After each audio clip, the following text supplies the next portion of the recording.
बढ़ा चढ़ा कर देखना, बढ़ा चढ़ा कर सोचना, चीजों को मैग्नीफाई करना, चीजों को मैग्नीफाई ग्लास की तरह देखना, एक सिचुएशन को अत्यधिक कल्पना शक्ति के द्वारा एक डरावनी सिचुएशन, एक रोग बना लेना कौन से रोग की निशानी है? जी हाँ, अगर कल्पना शक्ति इतनी मजबूत हो जिस इंसान की, वो एक अच्छा लेखक, एक अच्छा कवि बन जाता है। लेकिन कई बार ये अद्भुत कल्पना शक्ति एक रोग का भी कारण बन जाती है। और वो रोग कौन सा है? जी हाँ, आप समझ ही गए होंगे।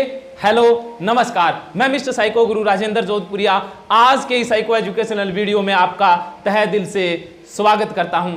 ऑनलाइन काउंसलिंग साइकोथेरेपी मानसिक रोगियों के लिए एक नई उम्मीद, एक नई आशा की किरण लेकर के आई है। आज का video online counselling mental health के तहत आप तक पहुंच रहा है।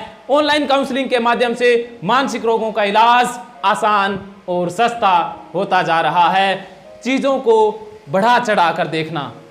मानसिक रोगी एक बहुत बड़ी कल्पना शक्ति का प्रयोग करते हैं। जैसे एक लेखक की कल्पना शक्ति बहुत सारे उपन्यासों को जन्म देती है, कहानियों को, लेखों को जन्म दे देती है। एक कवि की कल्पना शक्ति नई नई कविताओं को जन्म दे देती है। श्री हरिवंश राय बच्चन, जिसकी अद्भुत कल्पना शक्ति के द्वारा आज उनकी अद्भुत कृति, उनकी अद्भुत देन मानवता को है।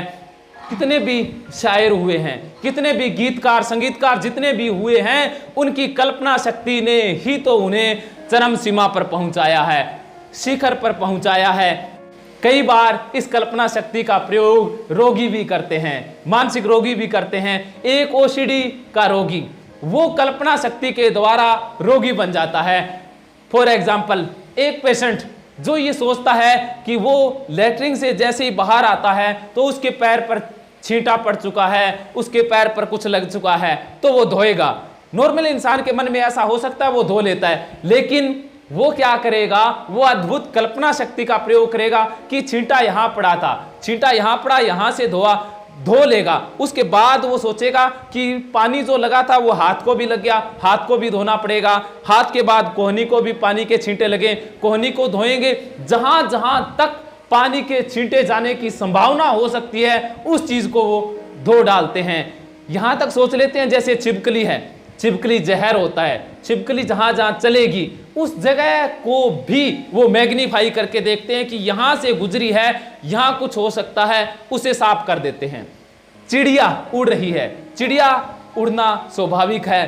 तो जो मानसिक रोगी होते हैं, ओसीडी वाले, वो यहां देखें कि चिड़िया उड़ रही है, चिड़िया के पंखों में गंदगी लगी हुई है, चिड़िया यहां से गुजरी या यहां बैठी तो ये जगह भी गंदी हो गई है, उसके पंखों में वायरस आ चुके हैं, तो उस जगह को धोएंगे या उस जगह से बचने की कोशिश करेंगे। इतनी कल्पना शक्ति, इतना अद्भुत वो सोच लेते हैं। जो एंटी रेबीज, आपने सुना होगा ना कि इंजेक्शन लगते हैं, और रेबीज कुत्ते से होती है। तो जिनको रेबीज से डर लगता है वो यहां तक कल्पना कर देते हैं कि यहां से कुत्ता गुजरा है, यहां से कुत्ता गुजरा तो मुझे भी रेबीज हो सकती है अगर मैं यहां से गुजरा। कुत्ते ने अगर कहीं पूंछ लगा दी, कुत्ते ने अगर किसी चीज को चाट लिया, तो उस चीज को लगाने से भी उनको रेबीज हो सकती है, रोग हो सकता है। यहां तक वो कल्पना कर लेंगे कि लार में जो जीवाणु होते हैं, कीटाणु होते हैं, लार उस पत्थर पर, चीज पर लगी होगी, लार उसके हाथों में जाएगी, लार से हाथ उसके खाने में जाएंगे, उससे वो रोगी हो जाएगा। तो हाथ धोने की बीच में कोशिश करते हैं कि हाथ धो लेंगे तो साफ हो जाएगा, फिर लगेगा कि हाथ से छींटा यहां भी लगा है, वहां भी लगा, सब जगह धोने की कोशिश करेंगे। और दूसरा, HIV के बारे में अत्यधिक कल्पना शक्ति के द्वारा सोचते रहते हैं कि जब टेस्ट करवाते हैं तो सोचेंगे कि डॉक्टर का ध्यान सही से नहीं था, कहीं मेरी रिपोर्ट तो नहीं बदल गई है, कहीं लैब वाले ने सही से चेक नहीं किया होगा, कहीं सैंपल ठीक से लिया नहीं गया होगा, कहीं बाद में मैंने किसी से हाथ मिला लिया। हाथ मिलाने से भी वो कनेक्शन बना लेते हैं। मानसिक रोगी कनेक्शन बिल्डिंग का काम बखूबी करते हैं। ये बहुत बड़े कनेक्टर होते हैं, एक चीज का कनेक्शन दूसरी चीज के साथ कनेक्शन बखूबी बना लेते हैं। और ये कनेक्शन भी सही नहीं बनाते हैं, इलॉजिकल कनेक्शन बनाते हैं। तो ये कनेक्शन और ये कल्पना शक्ति मानसिक रोगियों के लिए एक नई बीमारी बन जाती है। आखिर वो ये कनेक्शन हटा दें, ये कल्पना इतना करना हटा दें, ये सुपर सेंसिटिविटी हटा दें तो वो ठीक हो सकते हैं, लेकिन उनसे ये हटता नहीं है। ये हटता है साइकोथेरेपी के द्वारा।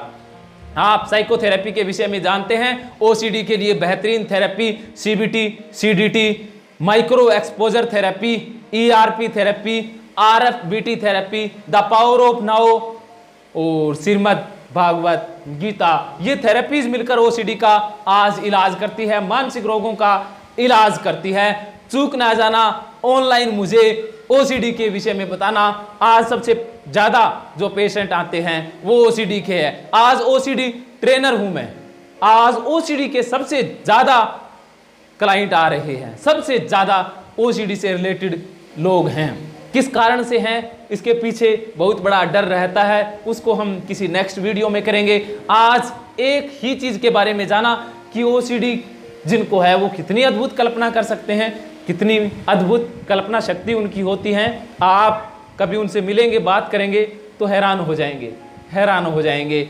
आज के वीडियो के लिए इतना ही। आप इन वीडियोस के लिए समय निकालते हैं और समय समय पर मुझे फ़ोन करके, कमेंट लिख करके बताते हैं कि जोधपुरिया जी हमें आपके वीडियोस बहुत अच्छे लगते हैं और जब भी हमें कोई परेशानी होती है हम आपके वीडियो प्ले कर लेते हैं। इसके लिए मैं आपका तहे दिल से शुक्रगुजार हूँ।